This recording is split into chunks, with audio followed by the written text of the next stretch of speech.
ಈ 5 ಆಹಾರಗಳನ್ನು ಫ್ರಿಜ್ಜಲ್ಲಿ ಯಾವುದೇ ಕಾರಣಕ್ಕೂ ಇಡಬೇಡಿ. ಇಟ್ಟರೆ ಮೊದಲೇ ತೆಗೆದ್ಬಿಡಿ. ಅದರಲ್ಲಿ ಮೊದಲನೇದು ಆನಿಯನ್ ಏನಾದರೂ ಫ್ರಿಜ್ಜಲ್ಲಿ ಇಟ್ಟರೆ ಅದು ಫಂಗಸ್ ಗ್ರೋತ್ ಆಗುತ್ತೆ. ಇದು ಕಿಡ್ನಿಗೆ ಲಿವರ್ಗೆ ಬಹಳ ಡೇಂಜರ್. ಸೆಕೆಂಡ್ನೇದು ಗಾರ್ಲಿಕ್ ಏನಾದರೂ ಫ್ರಿಜ್ಜಲ್ಲಿ ಇಟ್ಟರೆ ಅದು ಸ್ಪ್ರೌಟಿಂಗ್ ಆಗುತ್ತೆ. ಸೊ ಅದನ್ನು ತೆಗೆದ್ಬಿಡಿ.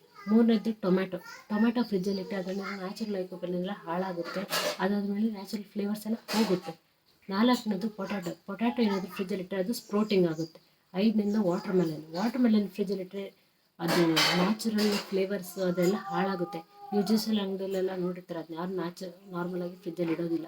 ಸೊ ಅದೇ ಕಾರಣದಿಂದ ವಾಟರ್ ಮೆಲನ್ನ ಫ್ರಿಜ್ಜಲ್ಲಿ ಇಡಲೇಬೇಡಿ. ಈ 5 ಆಹಾರಗಳನ್ನು ಯಾವುದೇ ಕಾರಣಕ್ಕೂ ಫ್ರಿಜ್ಜಲ್ಲಿ ಇಡಲೇಬೇಡಿ.